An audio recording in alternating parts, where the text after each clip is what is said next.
Slow living, vivre lentement et argent. Est-ce que les deux choses peuvent aller ensemble? Est-ce que finalement ralentir dans notre vie veut forcément dire faire moins d'argent? On va en parler aujourd'hui, mais avant de continuer avec la vidéo d'aujourd'hui, si jamais vous êtes intéressé, j'ai une masterclass qui vient le 16 février qui s'appelle D'amour conditionné à amour conscient. Donc c'est pour les personnes qui sont en couple et vivent aujourd'hui euh, beaucoup de doutes, d'insécurité, des frustrations et aimeraient avoir un couple conscient, mais finalement, parfois s'auto-sabote, parfois il y a beaucoup de conflits. Bref, peut-être vous avez des schémas inconscients et toxiques. Venez dans cette masterclass, je vous mets toutes les informations ici en bas. Mais aujourd'hui, on va parler du coup de est-ce que c'est possible d'avoir une vie lente et un business serein et en même temps faire de l'argent. Et vous savez que je n'aime pas les contes de fées, etc. Je ne vous parle que de ma propre expérience et que si je vis quelque chose, je l'ai expérimenté, alors je vous en parle à partir d'un point de vue vécu et pas de quelque chose que je raconte juste pour vous faire rêver. Donc, je vous parle du vécu. Dans ces 7 ans d'entrepreneuriat, je les ai vécues toutes. J'ai vécu beaucoup d'accélération. Je veux dire que la 3e année de mon business, je faisais le million. J'ai vécu beaucoup de ralentissements. J'ai vécu des moments dans lesquels j'ai fait vraiment le strict minimum et l'argent est rentré, ou des moments dans lesquels je faisais beaucoup et l'argent ne rentrait pas. J'ai un peu tout vécu. Et donc, j'ai beaucoup d'expérience et je peux vous dire qu'est-ce que pour moi se passe en ce moment et comment je vois le business et comment je suis sûre et certaine qu'on peut avoir un business dans lequel on fait peu ou ce qu'on veut en fait. Parfois on peut même faire plus, qui sait. On fait le juste en fait qui est pour nous à ce moment-là et continuer à avoir l'argent. Je suis persuadée que on est dans une société d'efforts et de forcing, une société dans laquelle on nous a fait croire en fait qu'on doit faire du business comme les hommes, on doit être tout le temps dans la chasse, dans l'action. Et j'étais quelqu'un qui était très dans l'action et très dans l'effort et très dans il faut que j'y arrive, il faut que je fasse, etc. J'ai beaucoup de planètes en Mars. Mais à part ça, c'est aussi que j'avais un féminin qui était blessé. Mon énergie féminine, mon côté féminin, en fait, était blessé. Et j'étais dans un masculin qui essayait de venir protéger tout ça. Et du coup, il s'est rajouté, en fait. Donc, quand j'ai réussi, que j'ai fait le million, je ne peux pas vous dire que j'étais en train de bosser dur et horrible, parce que ça dépend de chacune d'entre nous, non? Euh, J'avais, je pense, 4 appels par jour. J'avais beaucoup de programmes, je faisais beaucoup d'actions dans les réseaux sociaux, j'étais constamment présente, ça c'est une vérité. Mais est-ce que je peux vous dire que ça me pesait, que c'était dur? Pour moi, non. Est-ce que ça venait d'une énergie dans laquelle il n'y avait pas que de la joie et de l'excitation de le faire, mais il y avait aussi une petite énergie derrière de il faut que je le fasse parce que sinon ça ne marche plus? Je pense que oui. Et petit à petit, quand j'ai vécu mon éveil et quand du coup je n'ai plus pu faire les choses comme avant, je suis allée vers de plus en plus de lenteur, de plus en plus de reconnexion à moi, à, à mon intérieur, à qui je suis vraiment et pas la Claudia, entrepreneuse performante et à succès. Je n'ai plus besoin de l'être, je n'ai plus besoin de avoir cette image ou de prouver quoi que ce soit. Et du coup, beaucoup des actions qui venaient à partir de cette énergie, elles ont tombé au fur et à mesure, n'ont plus eu raison d'être. Donc, à chaque fois, la vie m'a ralenti parce qu'il y avait des moments dans lesquels je devais ralentir. Et souvent, je n'ai pas écouté. Souvent, quand ces moments arrivaient, donc mon argent ralentissait, les ventes ralentissaient. Vite, j'essayais de trouver quelque chose d'autre. Faire une nouvelle masterclass, vendre une autre chose, trouver le prochain truc. Et à chaque fois que je fais ça, je n'ai payé le prix après. Soit parce que j'avais attiré des clientes pas du tout alignées, soit parce que j'ai pas du tout aimé donner. Souvent, c'était clientes pas du tout alignées et du coup, j'ai pas du tout aimé le programme en soi. Soit je voyais qu'en fait, ça venait pas d'un endroit. Utilisons le mot aligné, c'est tellement utilisé. Et donc, ce qui s'est passé, c'est que plus récemment, et particulièrement en 2025, comme je vous ai dit dans le podcast que vous pouvez toujours écouter sur, je pense que c'était celui sur le bilan. la vie à nouveau toute la première partie de l'année, je faisais encore 20 000 euros par mois et ça fonctionnait super bien. Mon star qui s'est vendait, plein de personnes rejoignaient ma formation pour devenir coach. Et à bout d'un moment, poum, ça s'est arrêté. Sans que je change rien, tout était pareil.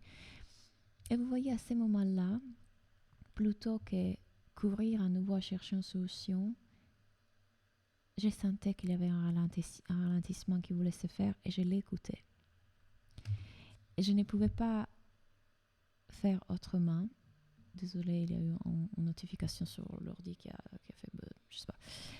Donc je ne pouvais pas faire autrement et j'écoutais et j'ai ralenti. J'ai ralenti avec... La vie voulait me ralentir, je le sentais. Et donc j'ai même enlevé des offres qui fonctionnaient ou des choses qui m'apportaient de l'argent parce que j'avais besoin d'écouter ce qui voulait émerger. Et je le fais sans peur, je le fais sans m'agiter, je le fais sans paniquer, je le fais dans un état de complète confiance et complète détente. Et ce qui s'est passé, c'est que ce mois de février, on est le 6 de février, j'ai déjà fait beaucoup plus d'argent que le mois de janvier. Le mois de janvier a été le mois plus bas depuis longtemps, mais c'était aussi voulu. Je ne me suis pas forcée, j'aurais pu créer des masterclass, des trucs, essayer de vendre, parce que j'ai changé de pays, je voulais prendre le temps pour mon système nerveux, je voulais laisser que ce qui voulait émerger émerge. Je n'ai pas arrêté de faire les actions quand elles se sentaient bien, mais je l'ai fait quand ça sentait bien et pas pour urgence. Et donc, vous voyez, finalement, j'ai fait une masterclass, 1h30 de masterclass, et dans cette heure, 1h30, j'ai fait plus d'argent que tout le mois de janvier. Même tout le mois de décembre aussi. Et ça, c'est la preuve que je vais vous donner. Avoir un business lent, c'est possible. Avoir un business dans lequel même vous n'êtes pas constamment présent dans les réseaux sociaux, c'est possible. Avoir un business dans lequel vous prenez le temps, c'est possible. Il faut le dire, je suis quelqu'un de constant. Donc, toutes ces personnes qui finalement se sont inscrites à ma formation pour devenir guide cette séance, suite à cette masterclass-là, sont des personnes qui me suivaient depuis des mois ou peut-être depuis des années. Donc, elles ont été nourries par le contenu que je partage et je le partage par envie. Quand je fais les satsangs le dimanche ici sur YouTube, sur Facebook, sur Instagram, je le fais par envie. Quand je partage un post, je le fais par envie. C'est rare que je fais quelque chose parce que je dois le faire. Ça arrive aussi. Bon, j'avais la masterclass, donc je devais quelque part faire des posts pour promouvoir la masterclass. Certains de ces posts ne me donnaient pas forcément envie. Mais bon, c'était pour promouvoir la masterclass et c'est OK.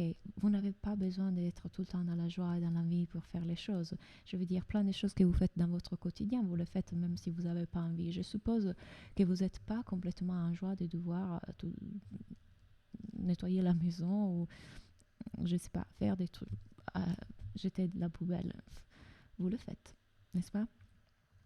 Donc, pour moi, c'est complètement possible d'avoir un business lent, aligné, à l'écoute du rythme qu'il est là et continuer à faire de l'argent. Or, je pense que ralentir parfois certaines personnes, ça vient d'un endroit de peur, des zones de confort, je ne vais pas m'exposer, je ne vais pas me montrer. Chez moi, ça ne vient pas du tout de cet endroit-là. Et je veux que ça soit clair parce que peut-être vous écoutez ça et ça fait « Ah, c'était tellement reposant, j'aime ça ». Mais attention, vous le mettez parce que vous échappez de l'action, vous voulez rentrer dans une zone de confort ou parce que vraiment c'est le rythme qui se sent juste en ces moments pour vous. Parce que parfois Dieu nous demande d'accélérer et pas de le ralentir. Mais parce que vous avez peur d'accélérer, vous faites croire que ah oui, ralentir c'est la nouvelle mode, le slow living, écouter son énergie féminine. Ne le faites pas par tendance et ne le faites pas parce que moi je le dis. Moi je le dis parce que ça résonne en moi aujourd'hui. C'est ma vérité d'aujourd'hui, en ces moments. Qui sait, peut-être d'ici à 3 mois, vous me verrez accélérer. J'écoute le rythme qui est là pour moi. Je suis extrêmement à l'écoute de mon intuition, de mon corps. Et ça, c'était possible parce que j'ai commencé à me libérer de mes conditionnements, de mon mental, de l'illusion d'être une Claudia en charge ici. Il n'y a jamais Claudia, c'est les décisions qui me prennent, c'est les rythmes qui sont là et le corps écoute et les actions sont là parce qu'il y a quelque chose qui me guide, pas parce qu'il y a une image à défendre, un moi à devenir, une meilleure version de moi. Donc c'est super important que vous voyez que tout ça a été possible parce que de plus en plus je me suis désidentifiée de l'idée d'être un moi dans le monde et je continue à me désidentifier, je continue il n'y a pas de progrès, d'avancer, d'évoluer là-dedans.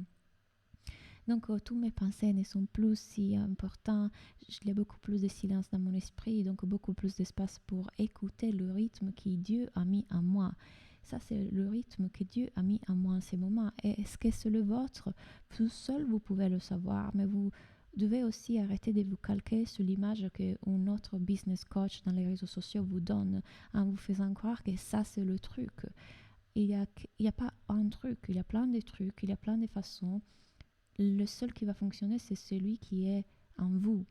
Et pour pouvoir écouter ce qui est en vous, commencez à découvrir qui vous êtes vraiment et voir qui vous êtes vraiment, votre vraie nature. Je ne suis pas mes pensées, je ne suis pas mes émotions, je ne suis pas ce moi qui devrait s'assurer la survie. Je suis quelque chose d'autre. Et quand ce quelque chose d'autre peut enfin s'exprimer à travers vous, la vie devient tellement plus simple, moins de pensées intrusives, moins de doutes, de je fais ça ou je fais ça. Vous avez écouté mon podcast sur les pensées intrusives dans le business, allez l'écouter. Bref,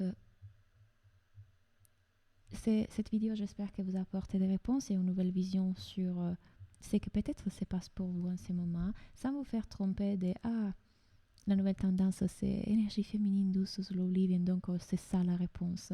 Peut-être c'est pas votre réponse en ce moment dans votre vie. Peut-être qu'en ce moment, Dieu vous demande, l'univers, la source, vous demande d'accélérer, mais vous continuez à regarder à l'extérieur pour avoir la réponse. Et si vous plongez à l'intérieur? J'ai créé une masterclass qui s'appelle Des coachs à guide. Je vous invite à la regarder. Elle est sur mon YouTube aussi. Si vous voulez venir apprendre à guider les autres à partir de cet endroit de présence, à partir pas de leur mental, mais de quelque chose de plus grand, je vous invite à rejoindre Soulful Guide. Il y a encore quelques places pour cette session de février. Merci pour avoir écouté et à bientôt.